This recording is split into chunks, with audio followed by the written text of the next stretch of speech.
नमस्कार, जनता बोले में आपका स्वागत है।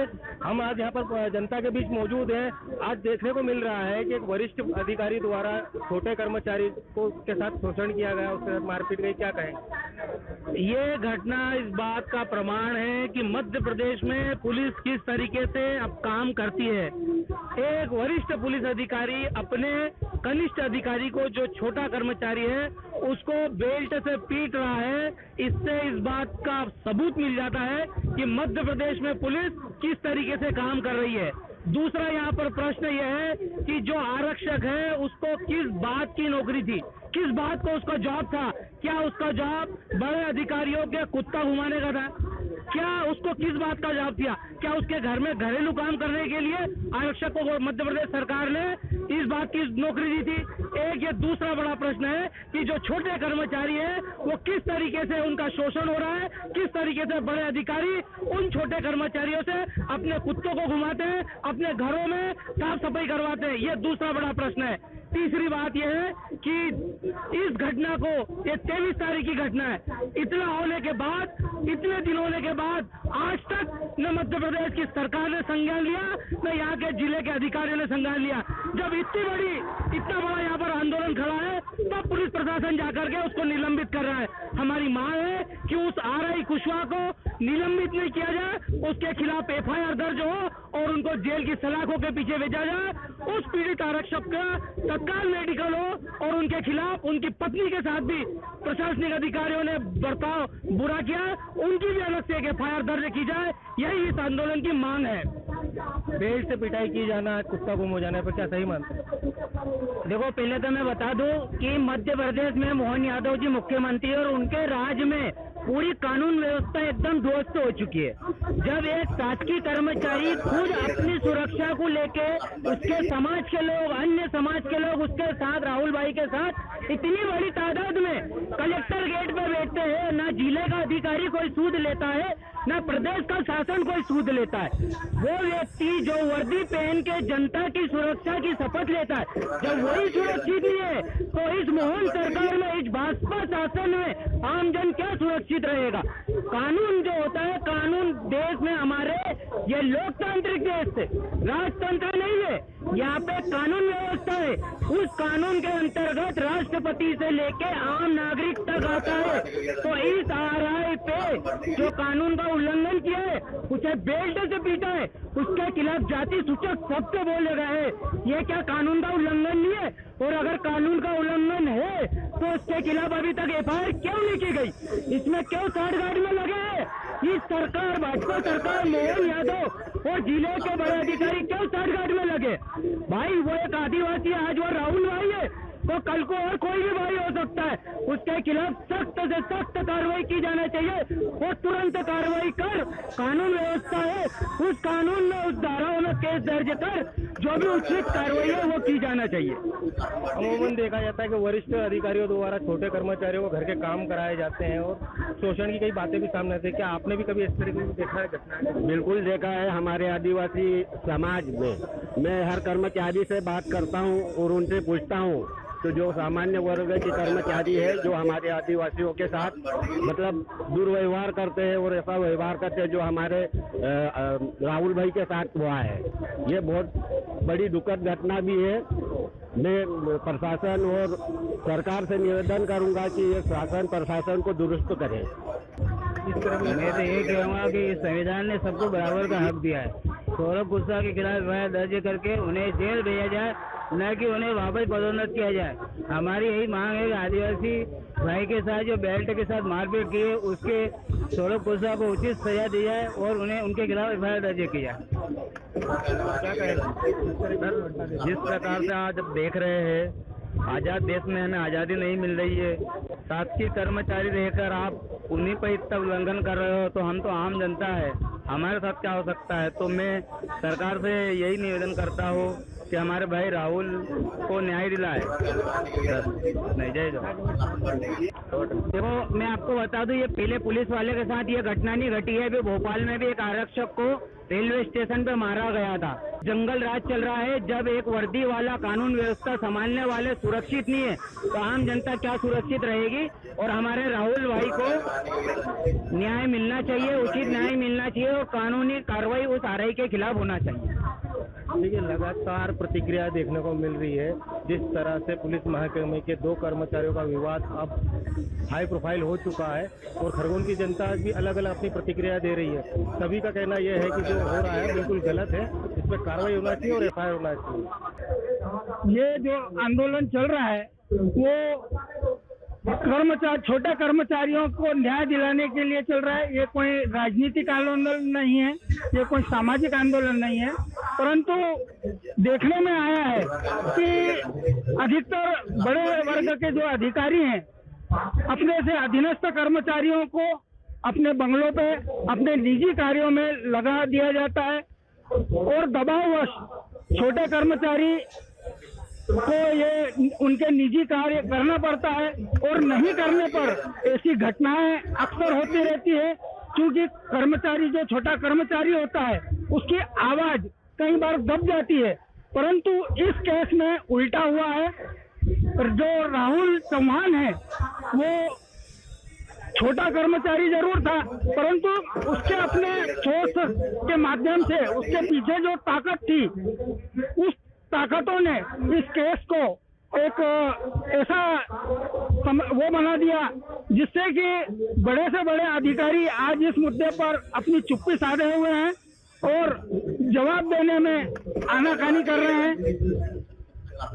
ये भी देखने में आया है कि जो बड़े कर्मचारी हैं, ठीक है बड़े अधिकारी वर्ग हैं, वो काम बताए कोई दिक्कत नहीं है, परंतु उनके घर की जो महिलाएं हैं या जो उनके परिवार के लोग हैं वो भी उन कर्मचारियों का अतिरिक्त रूप से शोषण करते हैं।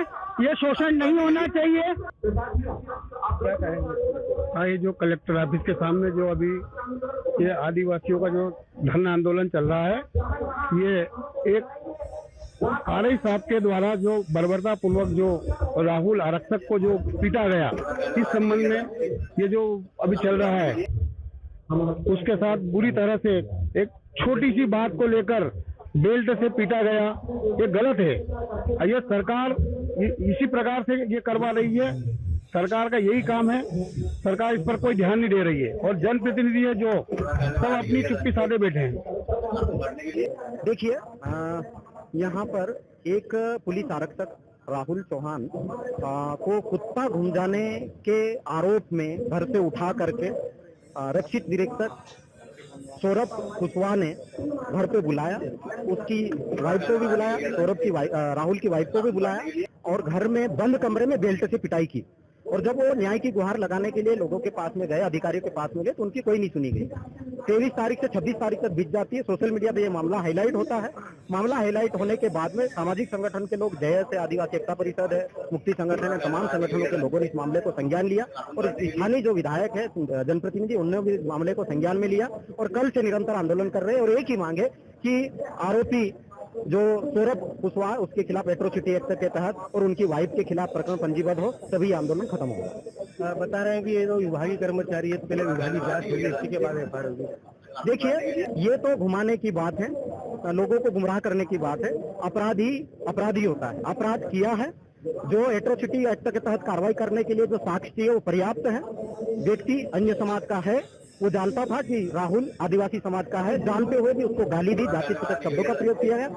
दुर्भाग्यपूर्ण बड़ा अनोखा मामला है ये। तो हमको बतौर आम जनता ये तो हम जानते हैं कि बड़े अधिकारी हमेशा छोटे कर्मचारियों का शोषण करते हैं, लेकिन बच्चों को छोड़ना, स्कूल ले जाना, वहाँ तक तो हम देख रहे हैं, लेकिन कुत्ते को घुमाना और कुत्ता अगर कहीं गायब हो गया तो उसके संदेह पे जिस पेरे में से छोटे कर्मचारी की पिटाई की गई, वो बड़ा मतलब हमको दुखी कर देने वाली बात है। और जब वो पीड़ित कर्मचारी जब बड़े अधिकारी के पास शिकायत करने जाता है तो बड़ा अधिकारी उल्टा उसको धमकी देता है कि आप लिखो, माफी लिखो कि आप दारू पिए हुए थे, नहीं तो आप पे कार्रवाई करूंगा। और पुलिस कप्तान, सबसे बड़ा अधिकारी पुलिस विभाग का, वो उसके घाव उनको अनदेखा कर देता है। ये और बड़ी ताज्जुब की बात है। ये बड़ा अनोखा विषय है और लगातार हम मध्य प्रदेश में और बाकी जगहों पे पुलिस के इस बर्ताव को देख ही रहे हैं कि कई बार संवेदनशील मामले होने पे जिसमें हाई कोर्ट, सुप्रीम कोर्ट तुरंत संज्ञान लेकर के पुलिस को निर्देश देती है कि आप रिपोर्ट दर्ज करें, तब भी पुलिस रिपोर्ट दर्ज नहीं करती। और कई बार किसी गरीब व्यक्ति की झोपड़ी को गिराने के लिए बुलडोजर आ जाता है बगैर किसी नोटिस के पुलिस वाले किसी भी व्यक्ति को गिरफ्तार कर लेते हैं। तो ऐसा लग ही नहीं रहा है कि इस देश में लॉ एंड ऑर्डर बराबर काम कर रहा है। विभागीय जांच की बात की जा रही है,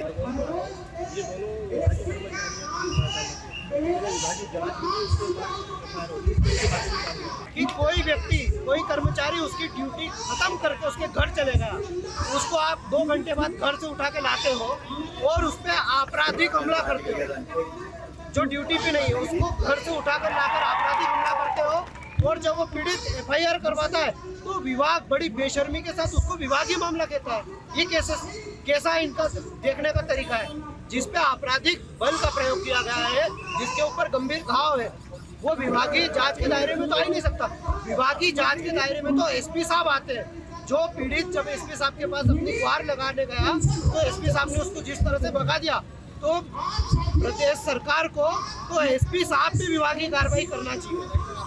है जो ऐसे ही पद पे नियुक्त है वो अपनी आवाज नहीं उठा पा रहे, क्योंकि RI पे कई गंभीर आरोप लगे जिन्होंने आवास के मामले में भी घोटाला हुआ।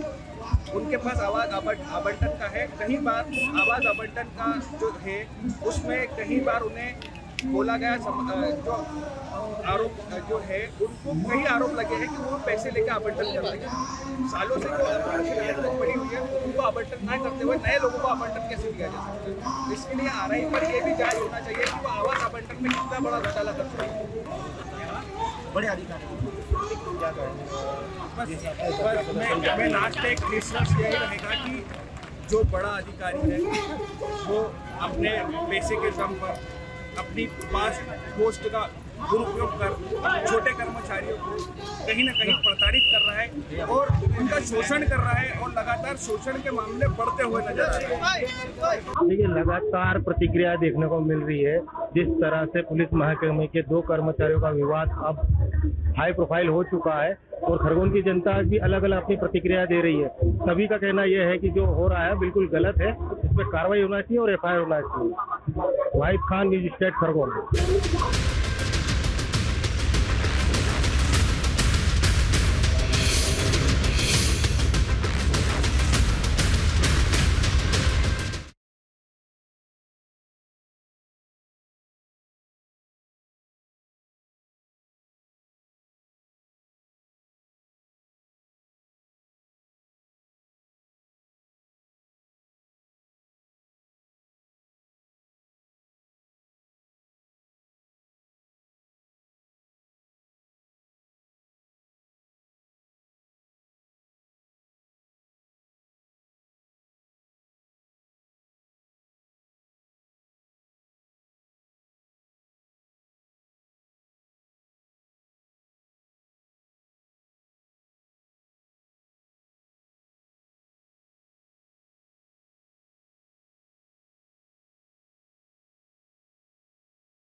न्यूज स्टेट की खास पेशकश जनता बोले में आपका स्वागत है। मैं हूं राधेश्याम सोनी और आज हम चर्चा करेंगे महंगाई को लेकर के।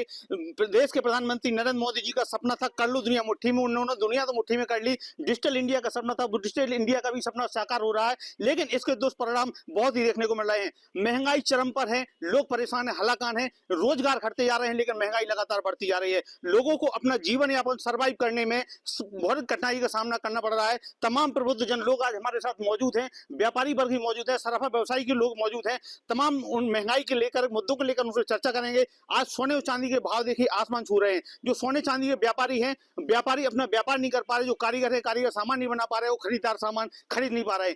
महिलाओं का गहना होता है सोना आभूषण, लेकिन वो सोना नहीं खरीद पा रही, वो आभूषण नहीं पहन पा रही हैं, क्योंकि महंगाई इतनी बढ़ गई है कि आपे से बाहर है। तमाम लोग हमारे साथ मौजूद हैं, हम उनसे चर्चा करेंगे, क्रमबद्ध तरीके से चर्चा करेंगे कि उनका आखिर इस संबंध में क्या कहना है। जी हम बात करते हैं आपसे। चेतन जी, आप खड़े हो जाइए। पहले तो हम आपका परिचय जानेंगे। सराफा व्यापार से जुड़े हुए हैं, चेतन सोनी हमारा नाम है। आप बताइए, सोने और चांदी का भाव, आप चूंकि व्यापारी हैं, सोने और चांदी के भाव लगातार आसमान छू रहे हैं। चांदी 1,17,000 20,000 लगभग पहुंच गई है, सोना 1 लाख के ऊपर है। ऐसे में कैसे आपका व्यापार चल रहा है, कैसे वो सर्वाइव कर रहे हैं और दुकानदार में? देखिए भाई राधेश्याम जी, और वाकई में जो स्थिति व्यापार की इस समय है, सोना और चांदी ये दोनों आम आदमी की पकड़ से बहुत दूर होते जा रहे हैं। इस समस्या को हम लोग काफी समय से देख रहे हैं और इसका प्रभाव मतलब आम जन के साथ साथ हम व्यापारियों पर भी है। व्यापार जो है, मोदी जी चाहे कुछ कहें, लेकिन उनकी नजर में आंकड़े जो भी कहें, लेकिन यहाँ पर जो आंकड़ा है हम लोगों की, तो वो आंकड़े में कमी आई है। हम लोगों का व्यापार लगभग इन भाव की वजह से 30% प्रभावित है। और हम तो चाहते हैं भी वजह जो भी हो, सरकार की वजह है नहीं है इसका नहीं कह सकते हम, क्योंकि भाई ये तो मार्केट है और वर्ल्ड लेवल के जो सटोरी है उनके हिसाब से देश के सोने चांदी के गोल्ड के भाव ऊपर नीचे होते हैं। लेकिन कहीं ना कहीं जहां भी सरकार इसको कंट्रोल में ला सकती है, उनको प्रयास करना चाहिए। महिलाओं का आभूषण है सोना, और सोना और चांदी महिलाएं पहनती हैं। खड़े हो जाइए। सोना चांदी महिलाएं पहनती है, वो उनका आभूषण हो रहता है। अगर सोने का श्रृंगार महिला के ऊपर नहीं है, महिला के बदन पर नहीं है, तो महिला अधूरी होती है। आप सराफा व्यवसायी हैं, क्या लगता है आपको कि सोने के रेट क्या होना चाहिए जिसमें महिला अपने आभूषण पहन सकें? हम दुकानदार तो कभी ये चाहते ही नहीं है कि सोने के भाव बढ़े, क्योंकि सोने के भाव जितने बढ़ते हैं उतना सोने का टर्नओवर, बिक्री कम हो जाती है। तो हम दुकानदारों की तो हमेशा यही ख्वाहिश रहती है कि सोने चांदी के दाम जितने ज़्यादा कम से कम हो उतने ज़्यादा कम होना चाहिए। ग्राहकों को लगता है कि आज सोने का भाव बढ़ गया तो हम दुकानदारों को बहुत फ़ायदा हो गया, जबकि हम लोगों को सोने के भाव, चांदी के भाव बढ़ने से उल्टा नुकसान होता है, क्योंकि हम लोगों का जो टर्नओवर है वो ख़त्म हो जाता है या कम हो जाता है। तो हम लोग कभी नहीं चाहते हैं कि सोने चांदी के भाव बढ़े। अब रही सोने की बात, भाव बढ़ने की, तो सोने के जो भाव बढ़ते हैं और चांदी के जो भाव बढ़ते हैं वो एक्चुअली में इंटरनेशनल मार्केट से गवर्न होते हैं। जैसे डॉलर की कीमत है, डॉलर की कीमत बढ़ जाती है तो रुपए का अवमूल्यन हो जाता है, रुपए की कीमत घट जाती है, डॉलर की कीमत बढ़ जाती है। तो ये एक बहुत बड़ा फैक्टर होता है सोने चांदी के भाव बढ़ने का। इसकी वजह से भी सोने की चांदी के भाव बढ़ते हैं। होता क्या है कि इंटरनेशनल मार्केट में जो कई देश हैं, जैसे रसिया और यूक्रेन का युद्ध चल रहा है, काफ़ी लंबे समय से चल रहा है। इसके साथ ही साथ अभी इजराइल, हमास, ईरान, इन लोगों के भी युद्ध चल रहे हैं। तो जब भी ये इंटरनेशनल परिस्थितियां बिगड़ती हैं और एक दूसरे देश के ऊपर लोग बाग युद्ध का अटैक करते हैं, तो इसकी वजह से सबसे पहले प्रभाव जो पड़ता है वो सोने के ऊपर ही पड़ता है। क्योंकि जहाँ पर भी युद्ध होता है तो वहाँ की जनता को जो वहाँ की करेंसी होती है उसके ऊपर से विश्वास घटता जाता है, और सबसे ज़्यादा जो विश्वास होता है वो गोल्ड के ऊपर ही होता है। आप देखेंगे कोई भी देश नई करेंसी अपनी छापता है, कुछ भी करता है, तो उसके एवज में उसको आरबीआई में, रिजर्व बैंक में सोना रखना पड़ता है।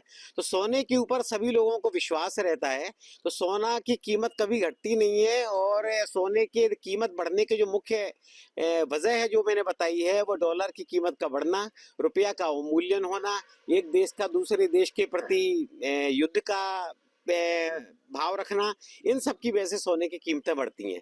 अगर ये इंटरनेशनल परिस्थितियां सुधर जाएं, ये जो आक्रामक स्थिति देशों की बनी हुई है वो खत्म हो जाए, जो ये टैरिफ वगैरह अभी अमेरिका के द्वारा लगाए गए हैं इसकी वजह से भी भाव पे अंतर आया हुआ है। अगर ये टैरिफ नहीं लगता तो सोने का भाव उतना नहीं था। अभी रिसेंटली ही आप मान के चलिए कि 6 महीने से और 1 साल के अंदर सोने के भाव में लगभग 1.5 गुने का अंतर आ गया है। तो ये सब परिस्थितियां रहती हैं सोने के भाव बढ़ने से। सट्टा बाजार है, निश्चित तौर पर ये सोने चांदी का जो सट्टा बाजार, सट्टा पे चलता है। आप देखिए रात में सोना 90,000 है तो सुबह का 95,000 मिल जाए, एक दिन में इतनी गिरावट, उथल पुथल हो जाती है, इससे दुकानदारों का भी काफी नुकसान होता है। हमारे साथ और दुकानदार मौजूद है, हम उनसे बात करते हैं। पहले परिचय जानते हैं। महेश सोनी। ये बताइए आप, ये सोने चांदी का आजकल सट्टा बाजार हो चुका है। जब से एमसीएक्स चला है, ये भाव को कोई स्थिरता नहीं, पहले हुआ करता था कि भाव 6,000 है तो हफ्ते में या 10 दिन में 6, 6,500, 7,000 इस प्रकार रहता है, लेकिन अब कोई ठिकाना ही नहीं है। अभी 6,000 है, सुबह देखो तो 10,000 पहुंच जाता है। इसके लिए क्या कहेंगे? जब से ये एमसीएक्स चला हुआ है, सट्टा बाजार ज्यादा चलने लगा है। सट्टा बाजार चलने से भाव का उथल पुथल सबसे ज्यादा होने लगी है। कस्टमर को अगर लेना है सोने का सामान, आज वो तैयारी करके आया कि हमें 10,000 के भाव का सामान लेना है, सुबह उठता है तो 12,000 हो जाता है। तो कन्फ्यूजन की स्थिति में कस्टमर बहुत ज्यादा है। भाव इतना ज्यादा बढ़ चुका है इस साल 2 साल की पीरियड में कि कस्टमर अब दुकान में सोने खरीदने या चांदी खरीदने की परिस्थिति में बहुत कम है, जिससे हम लोगों का सराफा व्यवसाय बहुत ज्यादा डाउन हो चुका है। इससे जुड़े हुए जो कारीगर भी लोग हैं या बनाने वाले हैं, वो और ज्यादा प्रभावित हो रहे हैं। उनके लिए कोई दूसरा ऑप्शन नहीं है। दूसरा ऑप्शन है तो कोई रोजगार नहीं है गवर्नमेंट के पास, तो करे तो क्या करें। तो ये एक पुरानी कहावत है, नारी है तो सुनारी है। दूसरा ऑप्शन है तो कोई रोजगार नहीं है गवर्नमेंट के पास, तो करे तो क्या करें। तो ये एक पुरानी कहावत है, नारी है तो सुनारी है। ये कहावत है, लेकिन आजकल ये कहावत नारी और सुनारी पर दोनों पे भारी पड़ रही है। निश्चित जो कहा है कि जो मार्केट उथल पुथल हो रहा है, इससे सभी पे प्रभावित हो रहा है, सभी लोग प्रभावित हो रहे हैं, चाहे व्यापारी वर्ग हो चाहे कारीगर वर्ग हो, सभी पे इसका असर पड़ रहा है। हमारे साथ मौजूद बबलू सने, उनसे जानते हैं कि आप देख रहे हैं कि जैसे आप सोने चांदी के आभूषण बनाते हैं, तो जो पहले जितनी मात्रा में आप पहले आभूषण बनाते, क्या उतनी मात्रा में अभी आभूषण बन रहे हैं? जब से सोने का भाव विगत 4-6 महीने से अचानक बढ़ा है, तब से जो कारीगर थे वो पलायन कर चुके हैं। हम लोगों के पास काम नहीं है। इतनी बेकरार परिस्थिति पैदा हो रही है केवल भाव की वजह से। कारीगर पूरा जो कारीगर समुदाय है पूरा परेशान है। और इसमें मोदी जी का जो नारा है, सबका साथ सबका विकास, इसके साथ भी हम कहेंगे कि ना तो किसी का साथ है और ना किसी मतलब हमारे जो व्यापार में है ना किसी का विकास हो रहा है। हम लोग वास्तव में कारीगर वर्ग इतना परेशान है कि कोई और काम करने के लिए भी हम लोगों के पास कोई रास्ता नहीं है। हम लोग उसी के आधार पे वेटेड इंतजार कर रहे हैं कि शायद भाव कम होगा, कुछ काम चलेगा, हमारे कारीगर भाइयों को काम मिलेगा, हमको काम मिलेगा। तो हमारे कम से कम नहीं है तो 2-3 महीने से हमारे लगभग कारीगर छतरपुर के जो स्वर्ण चांदी का काम करते थे वो पलायन कर चुके हैं। बजट है, वो लोग तो जाते हैं, लेकिन जो दुकानदारी का एक जो रूट था, जाने वाले लोगों का जो संख्या थी, वह कहीं ना कहीं गिरावट होती हुई नजर आई है। और जो त्योहारों पर जो रौनक देखने को मिलती थी, अभी हाल ही में जो अगस्त का माह चल रहा है, सावन का माह है, यहाँ पर देखा जा रहा है कि रक्षाबंधन का भी पर्व रहा है। रक्षाबंधन में लोग अपने बहनों को उपहार देते थे और बहनें अपने भाइयों के लिए भी राखी खरीदने के लिए सोने की जाती थी। लेकिन शायद है, हमें लगता है छतरपुर में एक भी राखी सोने की या चांदी की किसी ने खरीदी हो। चांदी की तो लोग खरीद लेते हैं क्योंकि 2,000-3,000 रुपए की समथिंग की वह राखी आ जाती है, लेकिन सोने की राखी खरीदने के लिए लोगों का बजट भी उतना नहीं रहता है और दुकानों में जो रौनक है वह रौनक भी देखने को मिल रही है। काफी लंबे अरसे से आप व्यापार कर रहे हैं सोने चांदी का, आपने देखा होगा, कहाँ से आपने सोने का भाव देखा है, कितने ग्राम कितने में खरीदा है आपने, आज की स्थिति क्या है, जब कैसा लगता था तब भी यही स्थिति थी कि आज जब बढ़ गया तब यही स्थिति बन रही है? नहीं, ये पहले स्थिति ऐसी नहीं थी। पहले आदमी का बजट सोने चांदी में झुकाव था, लोग बचत करके सोना चांदी खरीदते थे, बहुत सस्ता भाव था। हमने लगभग 2,000 के भाव से लगभग देखा है सोने का भाव। पहले लोग भावों की, आम जनता की और अनेक खर्चे बहुत कम थे। आज खर्चे ज्यादा बढ़ गए हैं तो सराफे पे उसके मोड़, सराफे पे जाना उसका तरह दूर हो गया है। जब अनेक खर्चे पड़ गए हैं, अन्यथा खर्चे ज्यादा हो गए हैं, तो सोना चांदी नहीं खरीद पा रहा है। उसकी जरूरत की चीज भी उसकी जरूरत है तो वो नहीं खरीद पा रहा है। सराफा व्यवसाय इस समय भी इस पोजीशन पे है कि कम से कम नहीं है तो 75% सराफा व्यवसाय गिर चुका है, 25% बचा है। वॉल्यूम बहुत कम हो गया सराफे में सामान खरीदने के लिए। हमारे साथ भारतीय जनता पार्टी के सदस्य मौजूद हैं, कार्यकर्ता हैं भारतीय जनता पार्टी वरिष्ठ कार्यकर्ता, उनसे जानते हैं कि भारतीय जनता पार्टी आज सत्ता में है, लगातार महंगाई बढ़ रही है, महंगाई चरम हो रही है, आदमी अपने जीवन यापन नहीं कर पा रहा है, उसको अपना जीवन चलाना मुश्किल हो गया है। क्या कहेंगे आप ऐसे? इसमें सरकार का कोई दोष नहीं है, ये तो महंगाई ये चलती रहेगी और आदमी अपना जीवन यापन भी कर रहा है, इसमें सरकार का कोई दोष नहीं है। तो सोने चांदी के भाव तो लगातार आसमान छू रहे हैं। तो सोने चांदी के भाव जो इंटरनेशनल भाव है तो इसमें सरकार का थोड़ी कोई दोष है, जो इंटरनेशनल भाव है। अच्छा, जो ऑनलाइन शॉपिंग वॉपिंग का सरकार ने किया है, मोदी जी का नारा था कर लो दुनिया मुट्ठी में, दुनिया तो उन्होंने मुट्ठी में कर ली है, उनका सपना तो साकार हो गया है। डिजिटल इंडिया का सपना भी साकार हो रहा है। लेकिन उनसे आम जो छोटे छोटे दुकानदार हैं वो परेशान है, उनके यहाँ कोई सामान खरीदने नहीं जा पा रहा, ऑनलाइन हर सामान मिल जाता है, लोग वहाँ खरीद ले रहे हैं, लेकिन छोटे दुकानदार तो मर रहे हैं। नहीं तो ये धीरे धीरे चालू होगा। आजकल हर आदमी सक्षम हो गया, सब ऑनलाइन व्यापार करने लगे हैं और हर दुकानदार के पास ऑनलाइन ट्रांजैक्शन होने लगा है। इससे कोई फर्क नहीं पड़ रहा है। रोजगार घट रहा है, रोजगार है नहीं, रोजगार नहीं, रोजगार भी है, अपने स्तर पर रोजगार है। तो हमने तमाम लोगों से बात की और भी विनोद जी से बात करते। विनोद जी क्या कहेंगे? चाहे वह कांग्रेस की सरकार हो चाहे भाजपा की सरकार हो, दोनों ने अपने पल्ला और अपना उल्लू सीधे करने का कार्य किया है। जैसे कि आप देख रहे हैं त्योहार आने वाले हैं, जीएसटी की चोरी भी देखें, अब सोने चांदी में तमाम हो रही है। 20 कैरेट 28 कैरेट की कौन कौन तमाम प्रकार की कैरेट होती है, वो तो सोनी चांदी की जो दुकान वाले हैं वही बता पाएंगे। और सब व्यक्ति हो, चाहे वो भाजपा की सरकार हो कांग्रेस की हो, महंगाई हर किसी की उसमें रही है। बस ये है कि अंकुश कितने हद तक लगा पा रहे हैं। महंगाई को कोई कम नहीं कर पाया, अंकुश कितना लगा पा रहे हैं ये मायने रखता है। इसे सोने चांदी की जो दुकानों में देख रहे हैं, आज कहीं ना कहीं इसके लिए सरकार भी जिम्मेदार है, चाहे वो भाजपा की सरकार हो और चाहे वो 15 महीने बैठी हुई कांग्रेस की सरकार हो। किसी सरकार ने भी आम जनता के लिए नहीं सोचा है कि जो ये महंगाई बढ़ रही है, कहीं ना कहीं इसका असर बाहरी बाजारों में भी देखने को मिलेगा और कहीं ना कहीं इनके जो मूल्य दर वृद्धि हो रही है इनमें भी देखने को मिलेगा। इसके लिए सरकार उतनी जिम्मेदार है जितने की दुकानदार हैं। लगातार बढ़ रही महंगाई को लेकर हमने तमाम लोगों से बात की, तमाम वर्ग के लोग हमारे पास यहाँ पे मौजूद थे। हमने तमाम लोगों से बात की कि आखिर उनका क्या कहना है। लोग बाग अपना इसमें जीवन यापन नहीं कर पा रहे। जो सराफा व्यवसायी है वो उनके यहाँ कस्टमर नहीं है, जो कारीगर संघ है उनके बनाने के लिए सामान नहीं है, जो दुकानदार है ऑनलाइन के कारण परेशान है वो भी परेशान, मतलब हर कोई महंगाई को लेकर के परेशान है। तमाम लोगों से बात की, उन्होंने कारण भी बताया कि आखिर महंगाई का कारण भी क्या है, सोने चांदी के रेट लगातार बढ़ रहे हैं उसका भी कारण बताया क्या कारण है। तमाम मुद्दों पर हमारी चर्चाएं हुई, तमाम लोगों ने सुझाव भी दिए और हमने उनसे बात की। राधेश्याम सोनी, जनता बोले, छतरपुर।